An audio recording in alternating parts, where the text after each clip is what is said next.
11 каналында жаңылыктар, менин атым Назик Атамбекова. Бүгүнкү берүүбүздө Сирияда ооруканага чабуул жасагандар айыпталууда. Ал арада бомбалоо кеминде 50 адамдын өлүмүнө алып келгени кабарланууда. Евразиялык экономика биримдигине мүчө болгонубузга жарым жыл толду. Бул убакыт аралыгында Кыргызстанда кандай өзгөрүүлөр болду? Берүүбүздүн жүрүшүндө айтып беребиз. Ушул эле Москвада Зика вирусун жуктурган адам аныкталды. Илдетти Доминикана Республикасындагы эс алуудан кайткан жаран жуктуруп алганы айтылууда. Алдыдагы мүнөттөрдө ушул жана башка жаңылыктар жөнүндө айтып беребиз. Биз менен калыңыздар.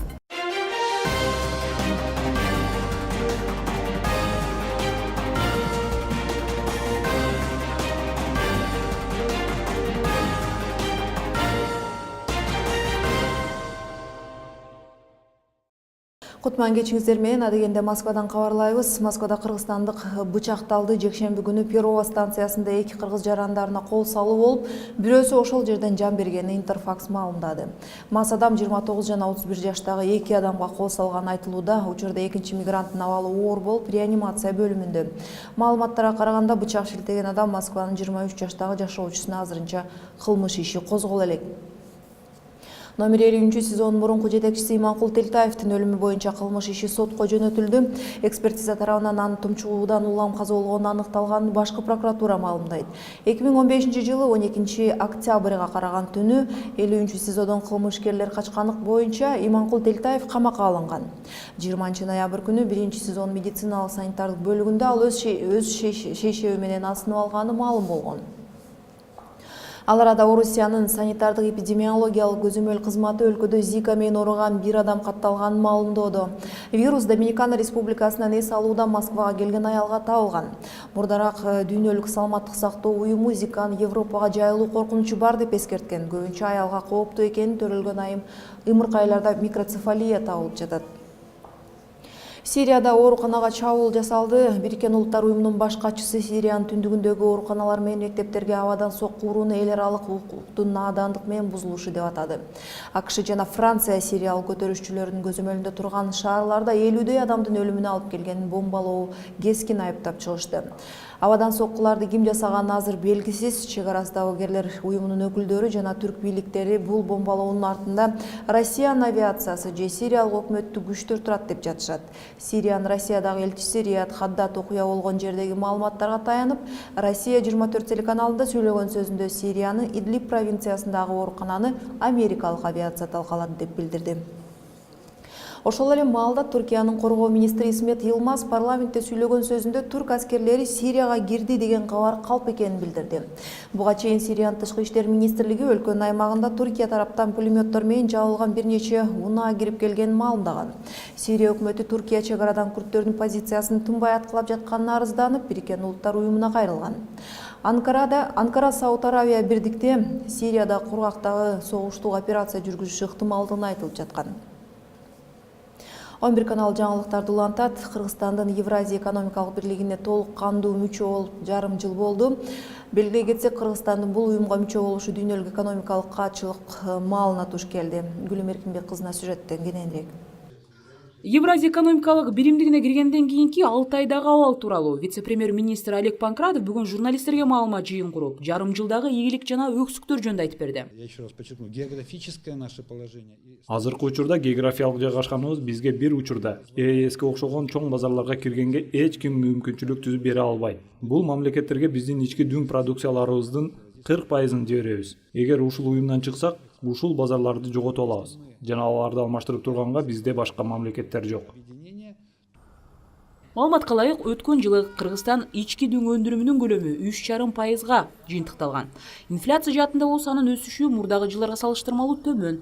Ошондой эле бир катар өзгөрүүлөр дагы бар. Алсак, эрежеге ылайык ушул жылдын 10-мартынан тартып, чек ара аркылуу товар ташып өтүүчүлөр же ташып киргизгендер толтурган талондор жоюлуп, анын ордуна ишкерлер салык органдарына алдын ала билдирүү жасашы керек. Кыргызстан Евразия экономикалык биримдигине өткөн жылдын августунда толук мүчө болуп кирген.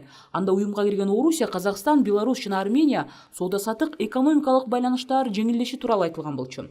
Бирок соңку кездери ишкерлер Евразия экономикалык биримдигинин товардын сапатына байланыштуу айрым талаптары тоскоолдук жаратып жатканына айрымдар нааразы. Мурда товар көп болчу, китайский товарлар.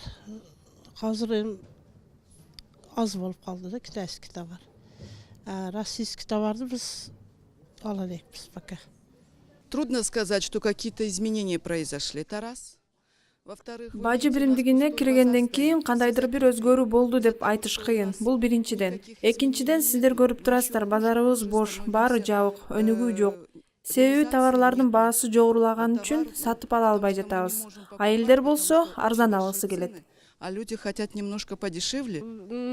Я лично про себя могу сказать. Мен өзүмдөн айтсам, бажы биримдиги мага таасирин тийгизген жок. Азык-түлүктөр арзандады. Соода болсо такыр жок. Кризиске байланыштуу болсо керек. Улуттук статистика комитети баалар орточо 3,5% өскөнүн билдирет. Мындай өсүштү республика өткөн жылдын декабрында башталган мунайдын баасынын төмөндөшүнө көз каранды эмес. Быйылкы жылга карата мунайдын 1 баррелинин наркына бужумулдар дагы өтө эле көңүл жылтаарлык эместиги сындалууда. Айгерим Жаныкул кызы, 11 каналы. Евразия экономикалык бирлигинин айланасындагы сөзүбүздү улантабыз. 11 каналынын коногу экономист Айылчы Сарбаев менен жарым жыл мурун Евразиялык экономикалык биримдикке кадам жасаган Кыргызстандагы өзгөрүүлөр туурасында кебибизди улантабыз. Айылчы мырза, куш келипсиз биздин студияга.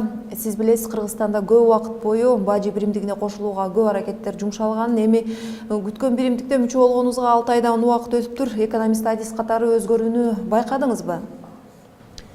Эми бул биримдикке кирүү юридикалык жактан гана кол коюшуп, макулдашуу ишке ашты да. Эми техникалык жактан ишке ашуу ал бир эле күндүк иш эмес.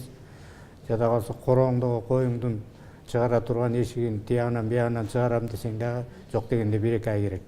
А бул жерде чоң мамлекеттер арасындагы иштер техникалык бирге ыкмалар менен иш жүргүзүү бул көп мезгилди талап кылат.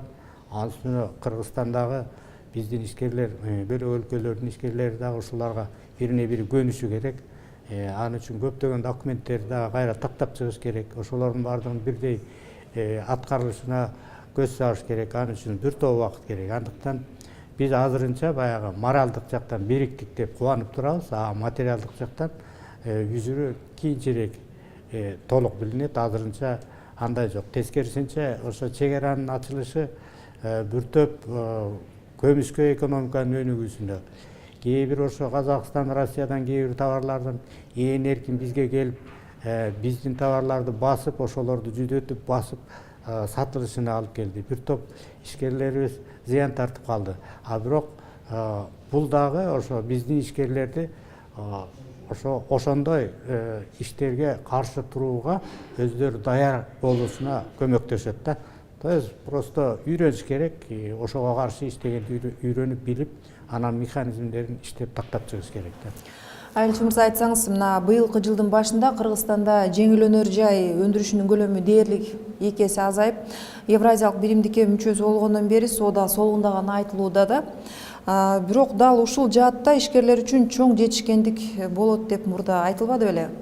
Эми мунун дагы бир себеби бар. Ушул Европа, Азия экономикалык мейкиндигине киребиз дешип, көп ишкерлерибиз Кытайдан, Турциядан, башка өлкөлөрдөн көптөгөн товарларды сатып келишкен. Бул жердин ичинде ички запастар, сатылбаган буюмдар абдан көп да. Жада калса мына автомашиналарды деле алсак. Анын үстүнө экинчиси ушу биздин өлкөдө эле эмес, дүйнөлүк экономикалык финансылык кризис. Анын ичинде Россия менен Казакстандагы финансылык кризис, валюталык кризис биздин өлкөнүн ичиндеги дагы бир топ ишканалардын токтоосуна аргасы кылды да. Андыктан өнөр жайы бул токтоп калышы бул Евразиянын ичине киргенден эмес. Именно ошо Россия, Казакстандагы кризистин бизге тийген таасири, дүйнөлүк финансылык кризистин бизге тийген таасири деп түшүнүш керек да. Балким сиз айткандай эле 6 айдан соң кайсы бир бүтүмдү чыгарган эртедир, ошентсе да алдыда дагы ошол эле бизнесте жана керектөөчүлөрдү кандай тобокелчиликтер күтөт деп ойлойсуз? Биз эми Казакстан, Россия, Белоруссия менен конкурент боло баштайбыз. Алардын ичинде баягы пошлинасы жок, бирине бири ээн эркин чыгарылып, сатылып келген товарлар бизге да келе баштайт. Мына ошол конкурент болгон товарларга биз өзүбүз конкурент болгонго жарашыбыз керек. Анын үчүн биз дагы ички салык, кредит механизмдерин кайра карап чыгышыбыз керек. Ишкерлерибизге канчалык деңгээлде мамлекет тарабынан жардам бере алабыз.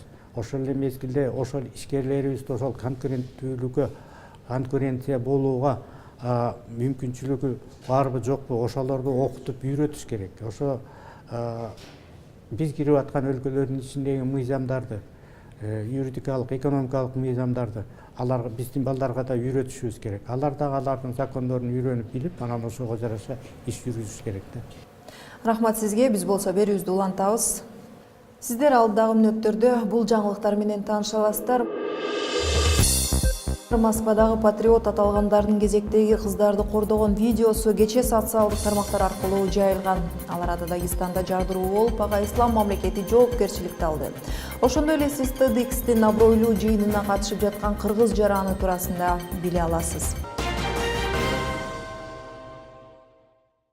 Интернет айдыңында Орусияда өздөрүн патриот деп эсептегендер дагы 2 кыздын башына улуттун жигиттери менен жүргөн жеринен кармап сурак алган видеосу тарады. Кече тараган тасма качан жана кайсы убакта тартылган азырынча белгисиз. Видеодо кыздардын бири бетин видеого тартууга каршы чыкпай өз оюн айтып берсе, экинчиси болсо бетин жашырууга аракет кылган.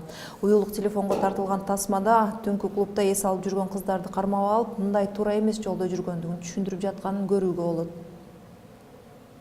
Борбор Азия чөлкөмүндө болуп жаткан кабарлардан коңшу Тажикстандагы Пянш районунун Пахтакор айылынын 21 жаштагы тургуну Шахриор Турахонов 25 жылга абакка кесилгени маалым болду.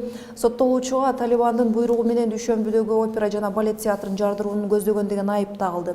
Маалыматтарга караганда Шахриор былтыр июлда Ооганстанда жашыруун кирип талиптердин катарына кошулган.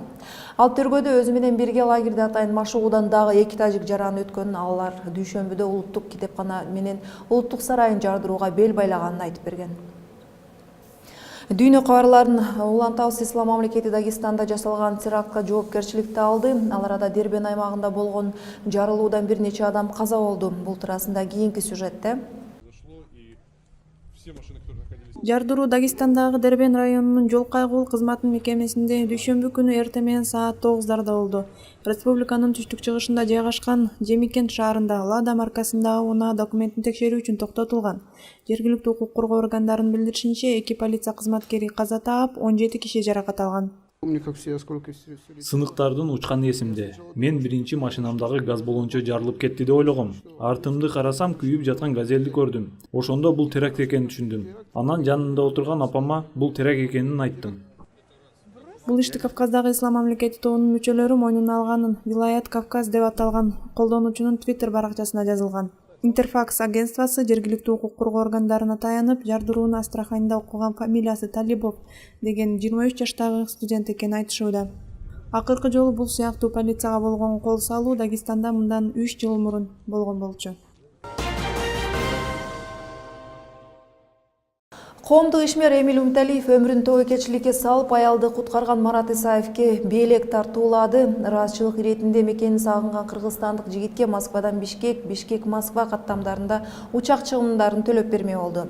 Москвада курьер болуп иштеген жигит 1 февралда метродо талмас кармап рельске кулаган орусиялык аялды жүрүп бараткан поезддин астына жатып куткарып калган. Буга чейин өлкө башчысы Алмазбек Атамбаев да эрдиги үчүн кол саат тартуулаган. Дүйнөдөгү абройлуу TEDx жыйынына кече белгилүү кыргыз журналисти Бектур Искендер өзүнүн идеяларын сунуштады. Бул жыйын Канаданын Ванкувер шаарында өтүп, анда дүйнөдө жүздөгөн каармандардын арасында 20 инсан гана тандалган. Ар бир тандалган каарман өзүнүн уникалдуулугу менен айырмаланып, коомго өзгөрүү киргизүү дарамети жеткен долбоорлор тууралуу кеп кылат. Бектур Искендер абройлуу жыйынында Кыргызстандын атынан катышып жатканына сыймыктанганын Facebook баракчасында жазган. Белгилей кетейин, жыл сайын өтүүчү коммерциялык эмес TEDx фондунун жыйынында дүйнөнүн ар тарабынан келген адамдар уникалдуу ойлору же кандай идеясы менен жаңылык да жасаганын айтып беришет. Чоң бир идея деп аталган бул конференцияда АКШ мурдагы президенти Билл Клинтон, Нобель сыйлыгынын лауреаты Джеймс Уотсон өңдүү беделдүү адамдар катышкан.